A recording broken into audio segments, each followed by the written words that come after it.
പേടിയുണ്ടോ? നിന്റെ കണ്ണു കണ്ടിട്ട് പേടി? ഒരുപാട് നാളായി അച്ചു പറയണ. ഇന്ന് പോന്നപ്പോ ഞാൻ ഇങ്ങോട്ട് എടുത്തോണ്ട് പോകും.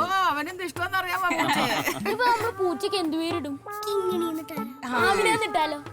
ആമിനേക്ക തള്ളമ്മമാരുടെ പേരാടാ. പുതിയ പേര് വല്ലൂട്. പേര് അച്ഛനോട് ചോദിച്ചിട്ടാ മതി. നിനക്ക് കൂട്ടുകാരനെ കിട്ടി. മണിക്കുട്ടി. മണിക്കുട്ടി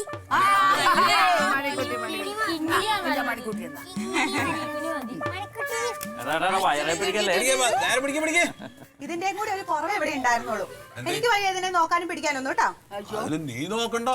പിന്നെ അതിന് സമയത്തിന് ഭക്ഷണം കൊടുക്കണ്ടേ? ശരി, നമ്മൾ ഉണ്ടാക്കുന്നതിൽ എന്തെങ്കിലും ഒരു തിരി അതിന് ഇട്ട് കൊടുത്താ പോരെ? അതൊക്കെ നിന്ന് വളർന്നു പോക്കോളൂ. ഇത് ആനയൊന്നുമല്ലല്ലോ, ഒരു പൂച്ചക്കുട്ടിയല്ലേ. അതുപോലെ മിണ്ടാപ്രാണിക്ക് ഭക്ഷണം കൊടുത്താൽ വീടിന് ഐശ്വര്യം ഉണ്ടാവില്ല അമ്മേ. അതല്ല, ഇതിന്റെ രോമെങ്ങനെ കുട്ടികളുടെ വയറ്റിൽ ചെന്നാ പിന്നെ വയറുവേദന മാറിയിട്ട് സമയം ഉണ്ടാവില്ല. അതൊന്നും വരില്ലടി. മാത്രല്ല ജോസൂട്ടിയെ, ഒരു പൂച്ച വീട്ടിലുണ്ടാവുന്നത് വളരെ നല്ലതാണ്. പിന്നില്ലേ? ഇപ്പൊ ഈയിടെ പത്രത്തിലും ടിവിയിലൊക്കെ ഒരു വലിയ ന്യൂസ് ഉണ്ടായില്ലേ? ഒരു പെണ്ണ് ഭർത്താവിനും പിന്നെ കുട്ടിക്ക് പിന്നെ കുടുംബത്തിലുള്ള ഏതൊക്കെയോ ആൾക്കാർക്ക് ഭക്ഷണം കൊടുത്തിട്ട് കൊന്നു. അതും ഭക്ഷണത്തിന് ഭക്ഷണം കലർത്തിയിട്ട്. അപ്പൊ ഒരു പൂച്ച വീട്ടിലുണ്ടെങ്കിൽ നല്ലതാ. വീട്ടില് പെണ്ണുങ്ങളൊക്കെ വെച്ചുണ്ടാക്കണ ഭക്ഷണേ ആദ്യം ഈ പൂച്ചക്ക് ലേശം കൊടുത്തിട്ട് പൂച്ച ചാവണില്ലാന്ന് തോന്നുകയാണെങ്കിൽ മാത്രം നമ്മൾ കഴിച്ചാൽ മതിയല്ലോ. അത് നല്ലതല്ല. ഞാൻ ഇന്നലെ ഒന്ന് പരീക്ഷിച്ചു വീട്ടില്. നമ്മുടെ പട്ടിക്കൊന്ന് കൊടുത്തു നോക്കി ഇത്തിരി സൂപ്പ്. ഒരു കുഴപ്പമില്ല ഇതുവരെ.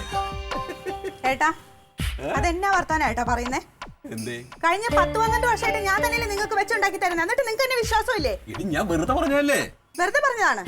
അല്ല മല്ലിയെ, പൂച്ചനെ കൊണ്ടുവന്ന് ഞാൻ തിരിച്ചു കൊണ്ടുപോയിക്കോളാട്ടാ. ഞാൻ അത് പറഞ്ഞ് കുടുംബാലം ഉണ്ടാക്കണ്ട. പൂച്ചയുടെ അല്ല, ഏട്ടന്റെ മനസ്സിൽ ഇപ്പൊ എന്താന്ന് കേട്ടില്ലേ? ശരി, ഒരു തമാശ പറഞ്ഞതല്ലേന്ന്. നിങ്ങളുടെ ഒരു തമാശ. ഒരു കാര്യം ചെയ്തോ, തന്നെത്താനെ ഉണ്ടാക്കി അങ്ങോട്ട് കഴിച്ചോ. എന്നെ ഇനി ഒന്നിനും കിട്ടത്തില്ല.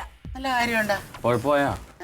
ഏതെങ്കിലും പെണ്ണുങ്ങൾ സഹിക്കുന്ന കാര്യമാണോ ഇത്? ഭാര്യമാരെ ഉണ്ടാക്കി തരുന്ന ആഹാരം പൂച്ചയ്ക്ക് കൊടുത്തിട്ട് അത് ചത്തില്ലെങ്കിൽ കഴിക്കാം. അത് തമാശ പറഞ്ഞല്ലേ അമ്മ? തമാശ പറയുന്നത് ഞാൻ വെറുതെ പോണ അടുത്തത്. ഇന്നലെ എന്റെ മെക്കിട്ടായിരുന്നു ഇത് തന്നെ. ഞാൻ വെറുതെ പറഞ്ഞതല്ലേ. ഇതാണ് തമാശ. അല്ല ജോസ്, എന്തോന്നാണ് ഇങ്ങനെ? ചിലവർക്ക് അത് പിടിക്കൂല. ഞാൻ ഇന്നലെ ജസീനോട് പറഞ്ഞു, ഇവള് ഇത് തന്നെയാണ് കോള്. അവൾക്ക് ഭ്രാന്താണ്. അമ്മ ഒന്ന് ഞാൻ ഒതുക്കിയേരി. അടുത്ത ആള്.